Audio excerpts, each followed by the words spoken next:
Buenas tardes, amigos televidentes. Comenzamos el programa con una nota luctuosa. En la semana, el martes recién pasado, falleció el ingeniero agrónomo Sebastino Brito, profesional agrícola de San Juan de la Maguana, quien tenía alto aval en el sector agropecuario. Fue destacado dirigente del Movimiento Campesino Independiente, MCI, y del equipo agropecuario del Partido de la Liberación Dominicana.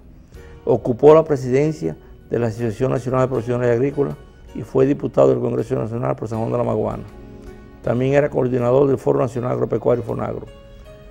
En la actualidad se desempeñaba como diputado del Parlacén y falleció en el Centro Médico de la Universidad Central del Este tras varios días de interno aquejado de insuficiencia renal y otras complicaciones neurológicas. El ministro de Agricultura dio el pésame a nombre de todo el sector agropecuario nacional y al lamentar su muerte y expresar su condolencia a sus familiares, consideró que Brito fue siempre un luchador incansable por el desarrollo del sector agropecuario. Sus restos fueron velados en la funeraria Blandino de la Avenida Abraham Lincoln y sepultados en la tarde de ese martes en el cementerio Cristo Redentor. Cientos de profesionales agrícolas, diputados y otras personalidades del mundo agroempresarial y político acudieron a la funeraria y al Camposanto para darle su último adiós. Acompañamos a su familia en estos momentos de dolor y lamentamos la muerte de este profesional de valía, con quien periodo 96-2000 en el Ministerio de Agricultura compartimos en muchas oportunidades, ya que coincidíamos en una oficina en común en que yo laboraba y él con frecuencia visitaba. Por otra parte, queremos anunciarle el contenido del programa, pero antes sí decirle que vamos a cerrar ya esta parte con una breve resumen o reseña de lo que fue el contenido del discurso del presidente Danilo Medina ante la Organización de las Naciones Unidas, ante la ONU, donde hizo énfasis en varios puntos novedosos que han llamado la atención a nivel nacional e internacional, pero en particular para el sector agropecuario destacan, y ustedes van a ver en los extractos que les presentamos de unos 5 minutos, de los 15 que habló aproximadamente, de los temas que tienen que ver directamente con el sector agro, en la parte de lo que es la equidad y la sostenibilidad ambiental, como un elemento ya tripartito, uno de los 3 básicos que menciona, para superar la pobreza en los países subdesarrollados y que los países avancen hacia niveles de crecimiento sostenido. Vean esta breve reseña del discurso, pero antes queremos anunciarles que en el programa después de la pausa tendremos un reportaje del proceso de cosecha y exportación del banano dominicano y también después cerramos con una interesante entrevista con los especialistas Pedro Jorge y Emilio Gómez en sanidad animal y vegetal, donde nos darán a conocer un nuevo proyecto de cuarentena vegetal y animal que se implementa en toda la isla, lo que entendemos ya Haití y República Dominicana. La novedad de este proyecto y los alcances y beneficios que va a traer al sector agropecuario dominicano. Vamos a la pausa y retornamos de inmediato. En nombre de la Asamblea General tengo el honor de dar la bienvenida a las Naciones Unidas al excelentísimo señor Danilo Medina Sánchez, presidente de la República Dominicana, y lo invito a dirigir la palabra a la Asamblea. Excelentísimo señor Bush Jeremy, presidente del 67º periodo de secciones de la Asamblea General. Excelentísimo señor Ban Ki-moon, secretario general de la Organización de las Naciones Unidas. Excelentísimos señores y señoras, jefes de Estado y de Gobierno. Excelentísimos señores embajadores, señores ministros y demás jefes de delegaciones. Damas y caballeros, expresamos nuestra cálida felicitación al señor Bush Jeremy por su elección como presidente del 67º periodo de secciones de la Asamblea General. Asimismo, expresamos nuestro regocijo porque el debate general en esta oportunidad está dedicado a considerar, entre otros temas, la promoción del crecimiento económico sostenido y del desarrollo sostenible de conformidad con la resoluciones pertinentes de la Asamblea General y de las recientes conferencias de las Naciones Unidas. Desde que adoptamos la Declaración acerca de los objetivos y metas de desarrollo del milenio, la imagen del desarrollo ha quedado vinculada a la reducción de la pobreza y al desarrollo de capacidades y oportunidades para las poblaciones más vulnerables. La mayoría de nuestros países en desarrollo han logrado avances significativos en estos campos hasta que en el 2008 se inició la crisis financiera que afecta la economía mundial y amenaza con neutralizar los logros alcanzados. Vivimos una época de crisis simultáneas. La crisis ecológica amenaza a la mayoría de las plantas y animales. El calentamiento atmosférico amenaza a las poblaciones costeras y los países ubicados en pequeñas islas. El crecimiento desordenado de las poblaciones amenaza superar la capacidad de renovación de nuestra naturaleza. Asistimos a una crisis de los valores que tradicionalmente han ordenado el comportamiento de la humanidad.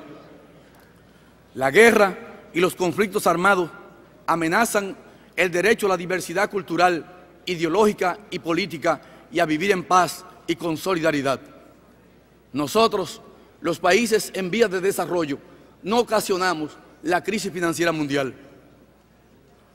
Esta crisis, se sabe, fue provocada por la falta de aplicación de regulaciones efectivas en el sistema financiero internacional, así como por la arrogancia, la codicia y el afán desenfrenado de acumulación de riquezas. En el contexto de esta crisis, han resurgido viejos debates sobre la mejor forma de afrontarla. Si reduciendo la inversión y la protección social de las poblaciones, o por el contrario, reforzándola, convirtiendo las políticas anticíclicas de inversión social en la palanca para reanimar las economías, y también acerca de cómo medir la pobreza y el desarrollo y conocer el impacto social de las medidas adoptadas. Si por el nivel promedio de ingresos o por la disminución de las desigualdades sociales y el mejoramiento de la calidad de vida.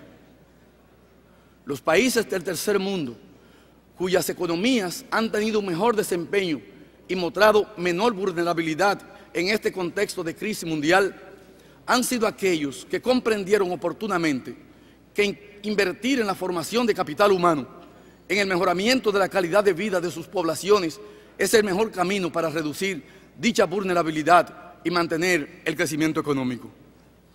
Señor Presidente, la economía ha de estar al servicio de las personas, no las personas al servicio de la economía. En este debate sobre el desarrollo debemos afirmar como poblaciones y como gobernantes, como hemos aprendido por la vía de la experiencia muchas veces dolorosa, que la equidad y la sostenibilidad constituyen requisitos esenciales para asegurar un crecimiento económico sostenido y sostenible. Hoy sabemos que no basta con el crecimiento económico para reducir las inequidades sociales y mejorar la calidad de vida de las poblaciones, ni es correcto sacrificar a nuestra gente con la esperanza de que un crecimiento de la economía derramará eventualmente sus beneficios sobre todos y reducirá las desigualdades sociales, expectativa que generalmente no se ha cumplido. Por el contrario, la experiencia demuestra que mejorando la calidad de vida, reduciendo la pobreza y la exclusión social, se puede estimular un crecimiento económico sano. En un contexto de crisis e incertidumbre internacional, necesitamos reducir las desigualdades sociales, nacionales e internacionales, incrementando además la cohesión social y fortaleciendo la gobernabilidad democrática. También conocemos que el crecimiento económico, que no considera los límites de la naturaleza y las necesidades de las próximas generaciones, conlleva un riesgo de un inminente colapso. Necesitamos una revisión de las ideas sobre el desarrollo que han predominado en el sistema financiero internacional. Equidad y sostenibilidad son dos caras de una misma moneda con la que debemos abonar el desarrollo humano. Esta visión coincide con las declaraciones internacionales sobre desarrollo sostenible, como las de Estocolmo de 1972, la de Río de Janeiro de 1992 y Johannesburgo del año 2002, que promueven los 3 pilares del desarrollo sostenible: equidad ambiental, equidad económica y equidad social. Desarrollo implica proteger los sistemas ambientales, elevar la capacidad productiva de bienes y servicios y reducir las desigualdades sociales, elevando la calidad de vida de todos y todas, multiplicando las capacidades y las oportunidades.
Tal como lo anunciáramos en la apertura del programa, les vamos a presentar ahora un interesante reportaje que realizamos en semanas pasadas en el noroeste del país, en la región de Mao, donde podrán ver los avances en las normativas y requisitos europeos para la clasificación y empaque del banano dominicano. Veremos ahí el proceso de cosecha, desde el banano llegando a una planta de empaque, de las tantas decenas que hay en toda la zona, el proceso que se sigue, el lavado y clasificación y desinfección, hasta llevarlo a un centro de acopio para exportación, que a su vez recibe la producción de todos estos pequeños centros de acopio diseminados en toda la zona de Mao y Montecristi. Esto nos ha permitido la logística y la organización de este esquema, cada día alcanzar mayores controles fitosanitarios, de inocuidad y de eficiencia, lo que nos permite haber desarrollado y consolidado el segundo puesto en el mundo como exportador de banano orgánico, el que mantenemos y que esperamos que posiblemente en un futuro lleguemos a ser el primer exportador mundial, en caso de que sigamos mejorando los puntos a seguir en todo lo que es la exportación de banano dominicano. Vean el reportaje para que puedan observar los avances en este sector. En este momento nos encontramos en una finca propiedad de Cobán, productora certificada como banano orgánico. Voilà, vous êtes sur une propriété du groupe Ecoban, ils ont la certification bio. Tiene además certificación el Trade y certificación Global Gap. Ok, ils ont Global Gap, mais également Fairtrade en certificación. Hemos querido que ustedes vean cuál es el proceso de empaque, de cosecha y empaque. Voilà, on a voulu savoir le processus d'emballage et de récolte. Y por ese sentido lo hemos traído a esta planta. Es una planta modesta, sencilla, no es una finca grande. Pero es une ferme qui est relativement petite, hein, c'est pas une des grandes fermes. Pero es una finca que reúne las condiciones con la infraestructura necesaria de una finca bananera. Mais c'est une ferme qui a vraiment toutes les conditions d'une bonne ferme de banane. Como ustedes pueden observar el proceso, a través de lo que es el sistema de cablevía, nos llega la fruta. Donc à travers le câble, ils amènent donc les régimes de banane ici. Una plantación de banano, el tiempo promedio para nacer y cosechar un racimo, como ustedes pueden observar en el cable. Oui, le temps moyen depuis la naissance de la banane jusqu'à avoir donc, le régime de banane comme vous voyez là, se toma aproximadamente 11 meses. À peu près 11 mois.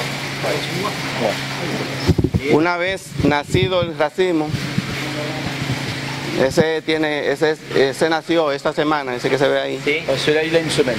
Entonces, ese se va a tomar de 9 a 10 semanas para estar de cosecha aquí en la empacadora. Il faut attendre 9 ou 10 semaines pour pouvoir le récolter. La edad se mide, si ustedes pueden observar, el racimo trae una cinta que se utiliza, tenemos 13 cintas para medir la edad de los racimos. Ils ont 13 étiquettes pour pouvoir mesurer l'âge des... Que una vez nace el racimo, ya le es colocada la cinta para medir la edad. Voilà, dès que naît le premier régime, là, Ouais, comme le celui-là, régime, ouais. ils lui mettent donc Ouais, autour de la collerette, là. la Ouais. collerette pour Ouais. déterminer l'âge. Ok. Et donc c'est ce qui leur permet de suivre Le cycle. le cycle. Dependiendo a dónde vamos a exportar la fruta, se puede aumentar o bajar la edad del racimo. Voilà, et en fonction de vers quel marché ils vont exporter, Ouais. ils peuvent attendre un petit peu plus longtemps ou moins longtemps. D'accord. Generalmente a Europa cortamos racimos de 10 semanas, 9, 10 semanas. Pour l'Europe, 9 à 10 semaines. En invierno se toma un poco más de tiempo porque la fruta no desarrolla igual. Et en hiver, un petit peu plus longtemps parce que le développement un petit peu plus lent. Ahora en verano nos baja un poco la edad, nos baja a 9 semanas, como decía él, porque el clima hace que la fruta desarrolle más rápido. Voilà, en été, par le climat, le cycle est un petit peu plus court. D'accord, Hein, plus rapide. Voilà, le régime se développe plus rapide. D'accord. Correcto. Ces bananes là qui sont Voilà. ici, dans combien de temps elles arrivent en Europe? Ok, esas dentro de cuánto tiempo estarán en Europa? El tiempo a Europa nos va a variar entre 12 a 16 días, dependiendo al punto de Europa que vaya. De 12 à 16 jours. Voilà. El tránsito más largo nos puede durar 18 días, el más largo. Voilà, le temps le plus long pour envoyer en Europe, c'est 18 jours. Ouais, Là, esas diferentes etiquetas, ¿a qué corresponde? Entonces, esta es una etiqueta bio. Tenemos etiqueta para banano convencional y para banano bio. En este caso este es banano bio y utilizamos la etiqueta bio. Ah, celui-là est organique y este es de Fairtrade. También para el secado de la mancha. Luego en el área de pesado vamos a ver que él va a aplicar un producto para protección de la corona. Le traitement, c'est pour protéger. Lo pueden observar allá el proceso de...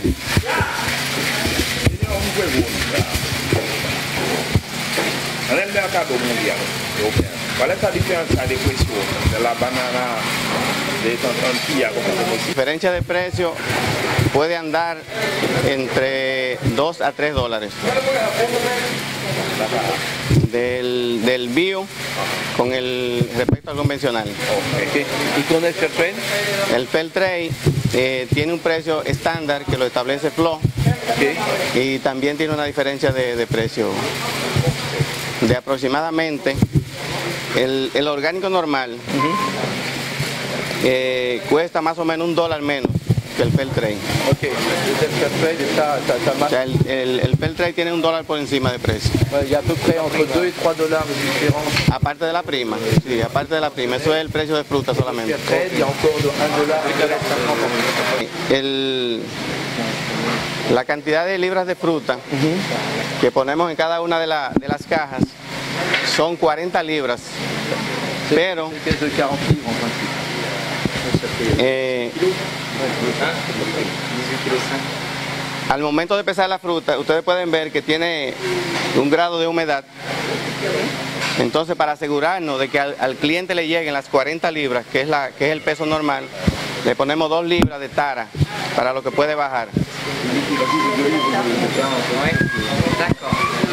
Okay.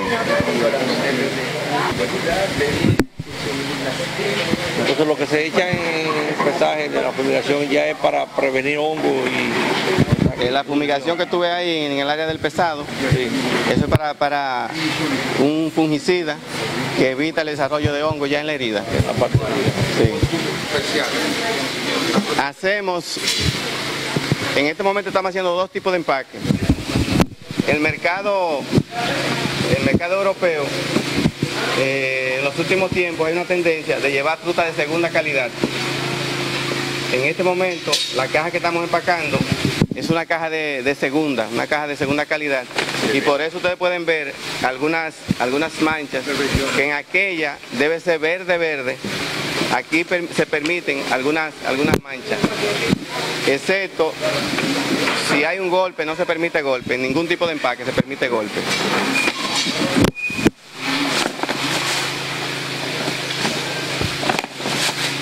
En la selección se limpia la fruta. Aquí debe llegarle una fruta limpia, pero la empacadora, en el proceso de empaque, si aparece un clúster con algún problema como este que tiene un golpe, entonces se cambia y se elimina ese clúster.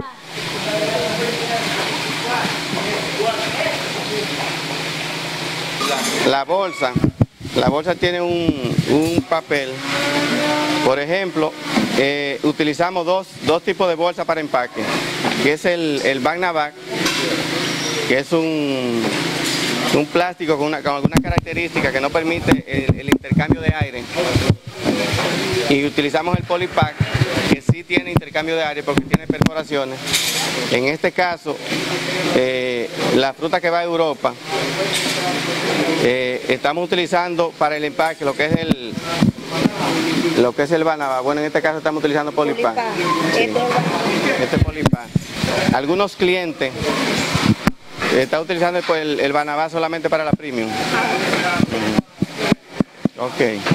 Esta fruta lleva una bolsa de Polypack. ¿Cuál es la diferencia? O sea, ¿por qué el cliente prefiere uno y otro? Bueno,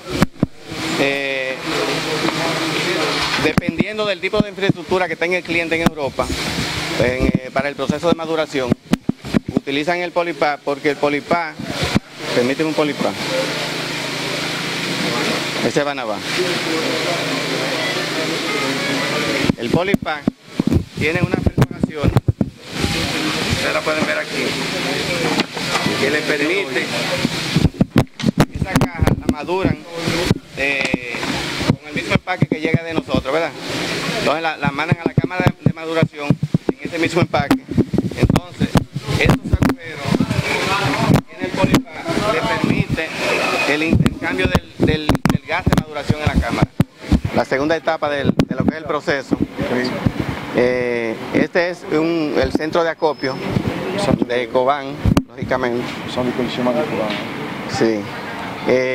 La fruta, bueno, primero, durante el día, los productores en la finca hacen el proceso de empaque y la fruta a nosotros nos llega al centro de acopio, nos llega después del mediodía. Donc ils font les conditionnements des cartons dans les types de stations qu'on a vues et ils arrivent ici à partir de midi à peu près, dans l'après-midi. Ok.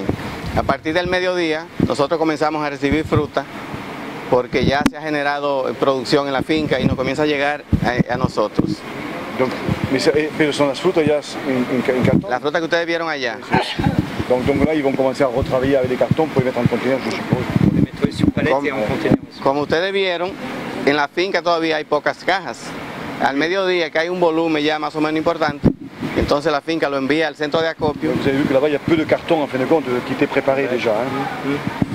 Una vez la fruta llega al centro de acopio, esta es el área de recepción de la fruta. La área de recepción. Dice área de inspección de calidad. El área de inspección de calidad. ¿Qué tipo de inspección de calidad usted hace? Aquí, ¿qué se hace aquí? Ustedes vieron el proceso de empaque, sí, que debemos empacar una fruta limpia y verde. Oui, donc il faut qu'ils mettent en carton des fruits verts, propres. Pero durante el proceso de transporte se puede provocar algún golpe o des problèmes de choc dans le transport entre les bananes. O algún error que se haya producido en el proceso de empaque, un descuido del empacador. Une mauvaise attention des gens qui font l'encartonnage. Entonces aquí hacemos un monitoreo, se toma una muestra de la fruta que llega. Par prise de échantillon. Y se evalúa en esta área todo lo que es el proceso de empaque, el pesado. Y j'évalue le poids, ouais. Et vérifier le poids des cartons, hein. La calidad de la fruta. La calidad del fruit.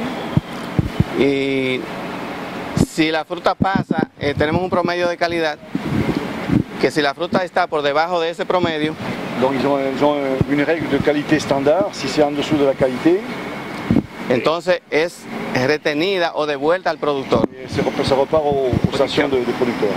Si ustedes pueden observar, ahí tenemos una tarima, que es una fruta que salió con problemas de calidad y por eso está detenida ahí.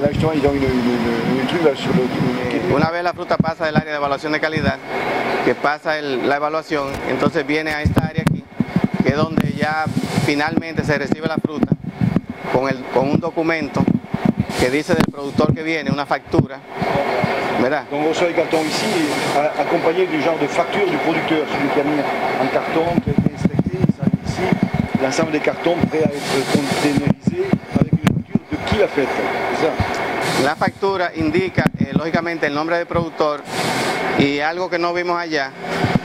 La factura indica el nombre del productor. El nombre del productor y el código, que es lo que ustedes identifican al final en destino, de dónde va su fruta, de dónde va la fruta. Ese es el código que indica el productor que empacó esa fruta. Desde la factura que acompaña la fruta aquí al centro de acopio, hasta los documentos que ustedes reciben finalmente en destino. Una vez recibida, ustedes pueden observar que hay diferentes tipos de fruta. Entonces aquí se hace la clasificación por marca, por cliente. La clasificación por marca, por client, vous avez compris.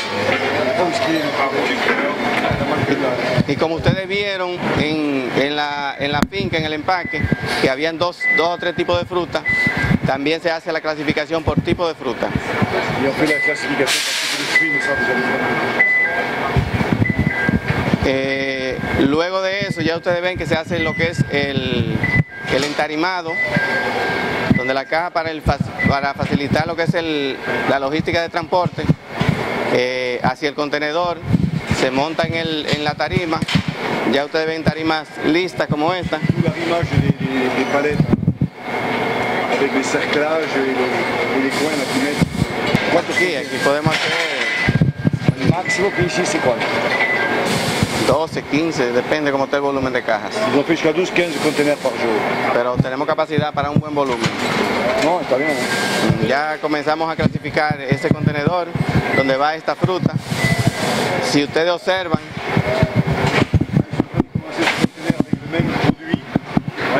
vamos a pasar aquí a esta parte.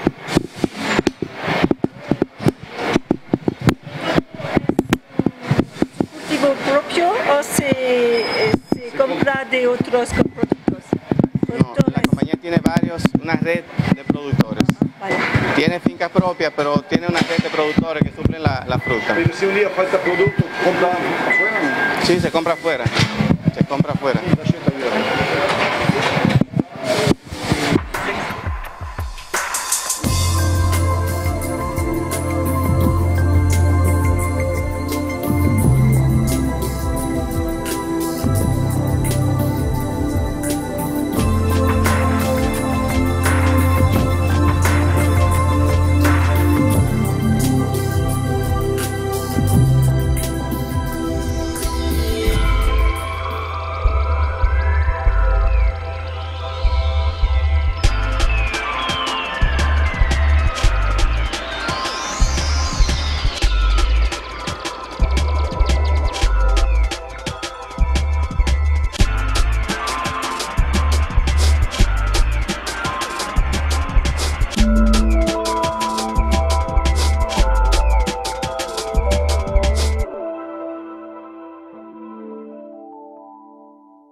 Tal como les anunciaron hace pocos momentos, nos encontramos con dos especialistas del sector agropecuario, con quienes trataremos un tema muy importante, lo que es la cuarentena vegetal y animal en el país. Estamos con Pedro Jorge, quien es especialista en cuarentena vegetal y animal y encargado del proyecto de cuarentena, de fortalecimiento internacional de la cuarentena en Haití y República Dominicana, un proyecto nuevo que daremos a conocer en esta entrevista en los próximos minutos. Y también nos acompaña Emilio Gómez, quien es especialista en cuarentena y sanidad animal y vegetal, y también a su vez el nuevo director del Departamento de Sanidad Vegetal del Ministerio de Agricultura, quien en este caso funge como beneficiario de este nuevo proyecto que se está implementando en el país. Bienvenidos, Pedro y Emilio. Bien, gracias. Bien, gracias, Oscar. Pedro, comenzando contigo, quisiéramos que tú brevemente nos hagas una pequeña relatoría de los antecedentes del proyecto, cómo nace y cuáles son los enfoques principales. El proyecto es para el proyecto para el fortalecimiento de la cuarentena internacional en Haití y República Dominicana. Proviene de fondos que otorgó el gobierno norteamericano al ICA a partir de su programa que ellos denominan Alimentos para el Progreso, que es Food for Progress. Y la manera que esto se hizo realidad, es decir, poder tener los recursos para el proyecto, consistió en una donación de harina de soya que hizo el gobierno norteamericano al ICA en República Dominicana para que vendiera ese producto en territorio dominicano y con los recursos entonces que se adquirieran implementar el proyecto. Luego que se cumplió esta parte, entonces ya el compromiso de ICA ante los Estados Unidos es a través del Departamento de Agricultura de los Estados Unidos en los aspectos administrativos y ejecución del proyecto correctamente como fue escrito, y en el aspecto técnico recibimos el apoyo del APHIS, que es el Servicio de Salud Animal y Vegetal de Estados Unidos, es Animal and Plant Health Inspection Service. Sí, en esa línea, para edificar un poco al público que nos puede estar viendo, Pedro, es bueno que tú le definas qué es lo que es cuarentena, tanto en la parte animal o vegetal, y hacia dónde se enfoca entonces este proyecto con el fortalecimiento de la cuarentena. Bueno, la cuarentena todos lo conocemos como algo que viene de mucho tiempo atrás. Con el término de cuarentena proviene de unos supuestos 40 días que tenían que estar fuera o en el mar, todavía donde se mantenían los barcos antes de entrar a un pueblo o a un puerto, y ese era el tiempo, y exactamente no eran 40 días, eran creo unos 37, 38, y era el tiempo que daban para que se presentaran síntomas de enfermedades humanas. Entonces, ese término se mantuvo. Ahora el término de cuarentena actualmente se implementa en los servicios de seguridad alimentaria de un país. Se denominan cuarentena vegetal y animal y tienen que ver específicamente con las regulaciones para impedir o disminuir el riesgo de plagas y enfermedades que puedan afectar significativamente y económicamente la economía, la alimentación y el ambiente de un país. Y en esa línea, Pedro, ¿cuáles serían las acciones principales que tomaría el proyecto? ¿Cómo se va a fortalecer la cuarentena? El proyecto tiene 5 componentes que fueron minuciosamente considerados para llegar al término del proyecto a tener una cuarentena y un servicio cuarentenario más seguro en nuestro país y también para el país de Haití. Consiste en 5 componentes. Ese es un proyecto similar para los 2 países. Tiene 5 componentes. Un componente es para el fortalecimiento del marco legal, que es lo que va a fundamentar la operatividad y que las cuarentenas puedan ser implementadas con rigurosidad. también otro componente que es el del fortalecimiento de los servicios cuarentenarios, en los que los puestos cuarentenarios en los diferentes puertos marítimos y aéreos van a ser equipados y sus inspectores van a ser capacitados para que hagan un trabajo más seguro, con menos riesgo de que en el país se introduzcan plagas cuarentenarias, y también van a estar enfocados a obtener un mejor desenvolvimiento en la actividad comercial. Es decir, también vamos a tratar de que se agilice el intercambio comercial en todos los productos agrícolas que entran al país. Ok. Pedro, en esa línea, y antes de pasar a Emilio, otra pregunta, me llamó la atención en un documento que me enviaste, un brochure informativo del proyecto, pero el concepto isla, porque podríamos decir, bueno, tenemos Haití, que tiene su esquema agrícola y de sanidad animal y vegetal, y nosotros el nuestro. ¿No era más fácil asumir dos segmentos de cuarentena? ¿O por qué se asume el proyecto de este concepto de isla? Explícanos por qué la diferencia. Bueno, a la experiencia de otras anteriores que han sido diferentes, que se dice, bueno, cuarentena en el país nada más. Es un concepto muy bien implementado el considerar el proyecto como un proyecto isla, porque en el entendimiento de la epidemiología, de las plagas y las enfermedades y la habilidad que tienen ellas para diseminarse, cuando una plaga o enfermedad ya entra a uno de los dos países, es muy fácil que se mueva de un país a otro a través vamos a decir, de simplemente tierra y bosques. Si es mucho más difícil la entrada a través del mar, porque el mar se considera una barrera para que se introduzcan plagas y enfermedades de una manera, vamos a decir, común. O sea que era en este caso más fácil implementarlo como isla. Como isla, para asegurar que ya cuando no esté que no entre ninguno de los dos. No hay peligro. Es un proceder epidemiológicamente bien acertado. No, y viendo la realidad social y económica de este país con la frontera, está más que validado. Sí, reconocemos que tenemos 390 kilómetros de frontera porosa, por no decir abierta, donde no hacemos nada con tener todos los aeropuertos y puertos dominicanos bien controlados. Y estos 390 kilómetros, ¿a quién se los dejamos? Costaría más quizás, yo creo, y es lo que pienso, manejar esos 390 kilómetros aparte que incluye Haití como isla. Sí, pero no solamente uno debe pensar en el movimiento de plagas a través de una persona que lleva una fruta o un vegetal, vamos a decir, infectado, sino también en el movimiento natural, que eso no hay manera de poderlo controlar, es simplemente una diseminación natural a través de los hospederos de las plagas y las enfermedades. Sí, que hasta un animal que cruce, que tú no lo controlas, puede llevar a la plaga. Así mismo. Está claro.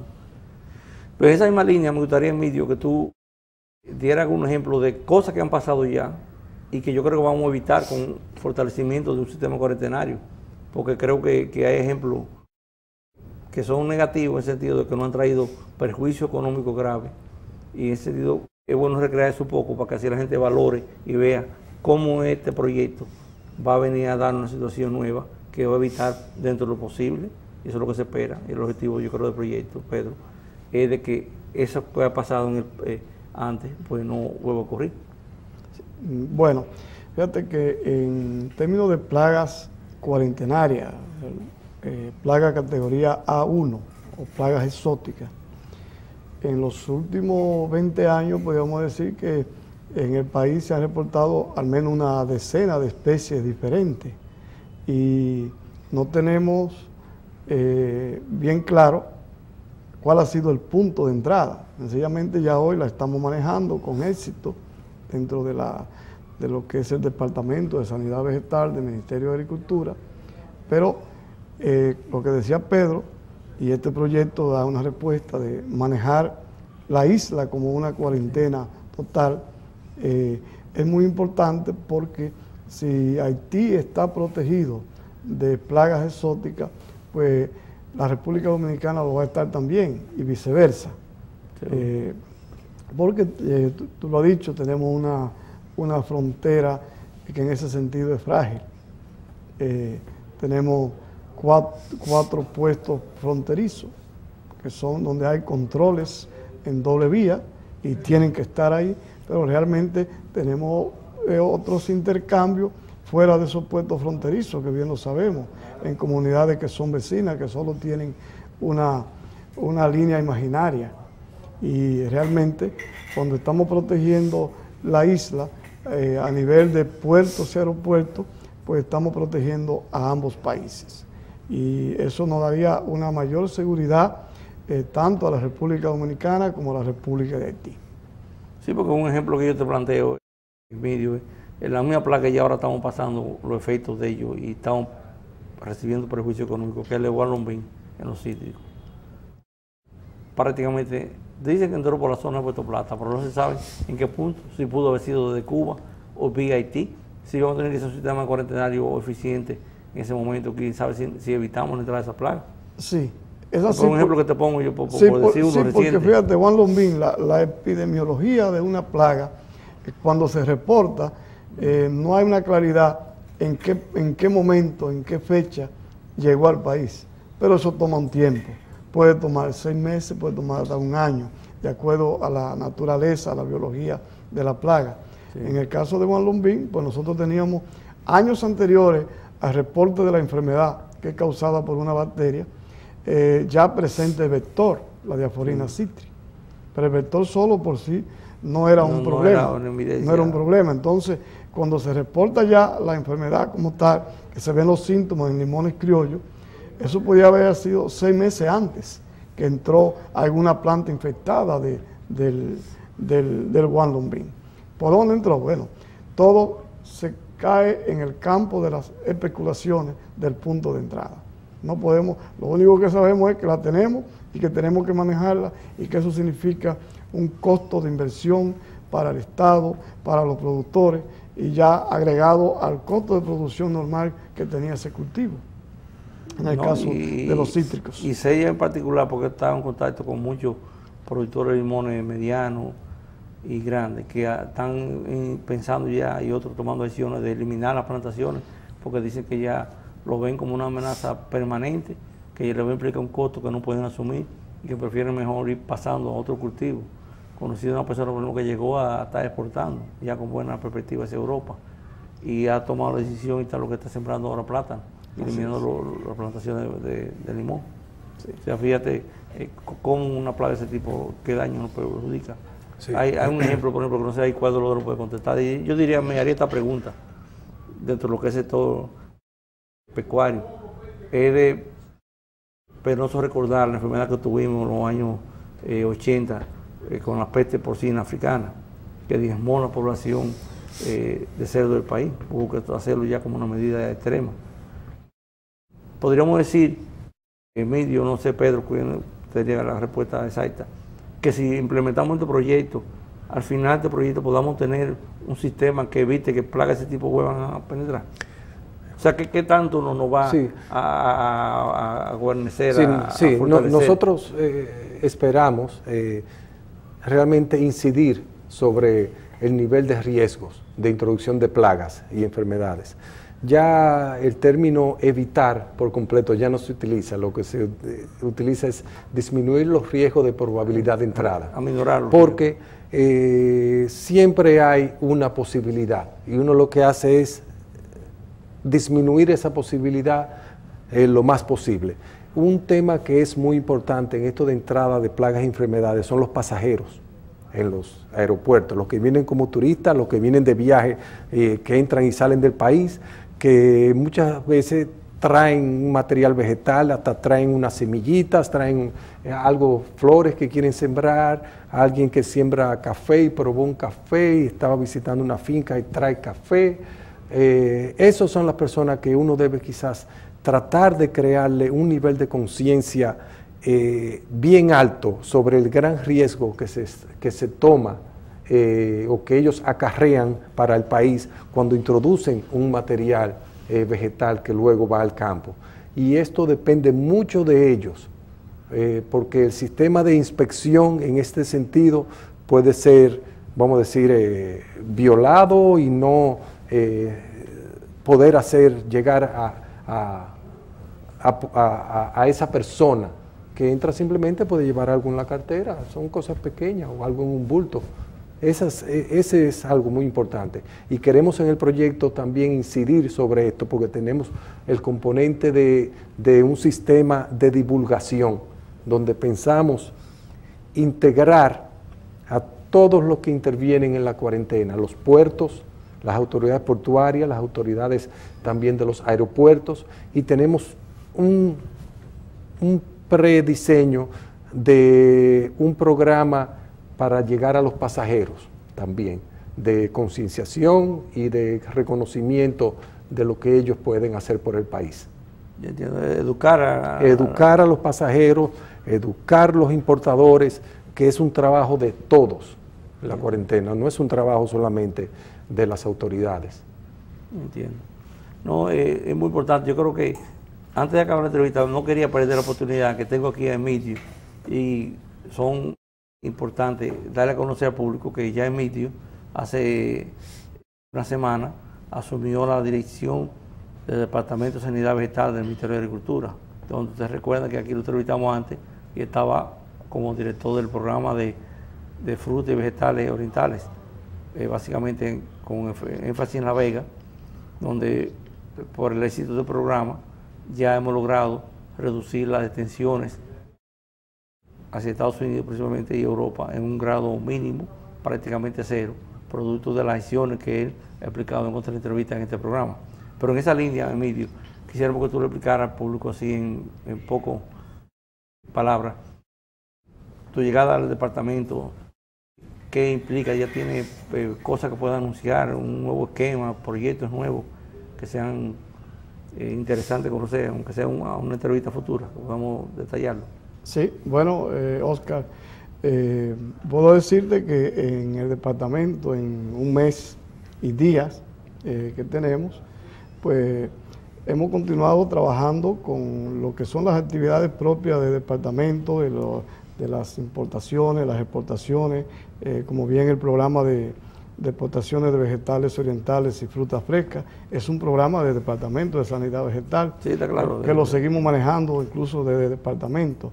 En otro sentido, hemos tratado de ir mejorando algunas cosas. En el caso de los plaguicidas, estamos revisando, ya hicimos una primera actualización de la lista de plaguicidas registrados en el país y vamos a pasar ahora a lo que es el post-registro, de revisar cómo se está usando en el campo.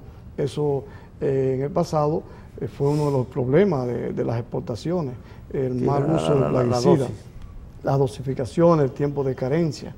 En la parte, bueno, ya este es un proyecto que lo encontramos ahí en hora buena, el proyecto de fortalecimiento de la información cuarentenaria a través del IICA y el USDA, Departamento de Agricultura de los Estados Unidos. Es un proyecto que va a fortalecer las acciones del departamento. Hay otros proyectos de financiamiento externo, como es el caso del proyecto del Banco Interamericano de Desarrollo, un proyecto de sanidad e inocuidad que tiene un componente muy fuerte en la parte cuarentenaria también y en la parte de manejo integrado de cultivos. Ya no hablamos de manejo integrado de plagas, sino manejo integrado de cultivos. Ese proyecto ya es una ley, está aprobado, es un proyecto de 11 millones de dólares para aplicarlo precisamente en estos 4 años de la ejecución del presidente Danilo Medina y del ministro Luis Ramón Rodríguez. Estamos esperanzados de que va a ser una buena gestión agrícola y por qué no en el plano fitosanitario también.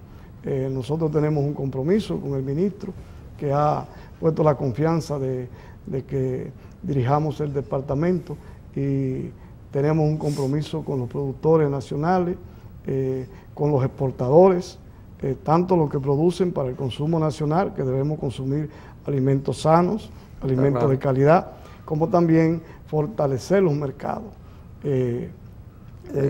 Mejorar la imagen. Mejorar la imagen en el mercado de exportación, porque eso nos genera divisas.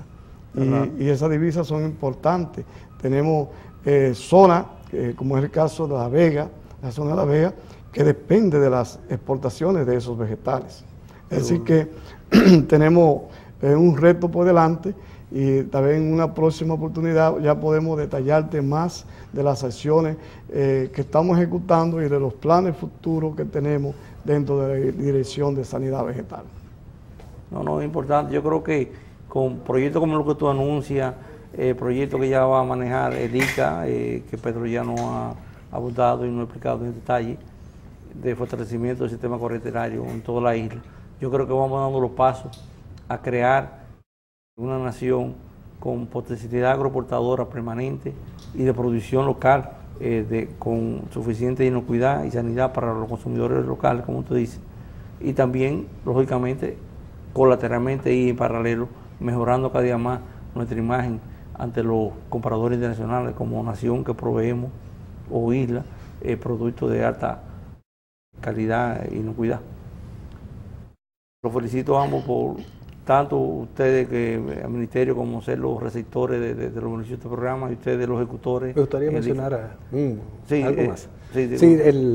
Me interesa mencionar que la semana entrante estaremos, el martes y el miércoles, estaremos junto a las autoridades cuarentenarias sosteniendo la primera reunión binacional con las autoridades cuarentenarias en Haití, donde pasaremos a tocar algunos temas, nos actualizaremos cómo van los proyectos en ambos países, cómo nos visualizamos en su ejecución en los próximos 6 meses y también tocaremos temas relativos solamente a los aspectos cuarentenarios de ambos países entre las autoridades. Esperamos que sea una reunión bien productiva para ambos países y para la cuarentena. No, seguro, ya eso implicaría ya paso de adelanto en el proyecto. Le reitero las gracias por sus importantes informaciones al sector agropecuario y que este proyecto, en el horizonte que tiene en los próximos 3 años, pues logre todas las metas y objetivos planteados. Sí, eso esperamos. Sí. Amigos televidentes, gracias por su atención, por habernos recibido en sus hogares y le esperamos el próximo domingo a las 4 de la tarde.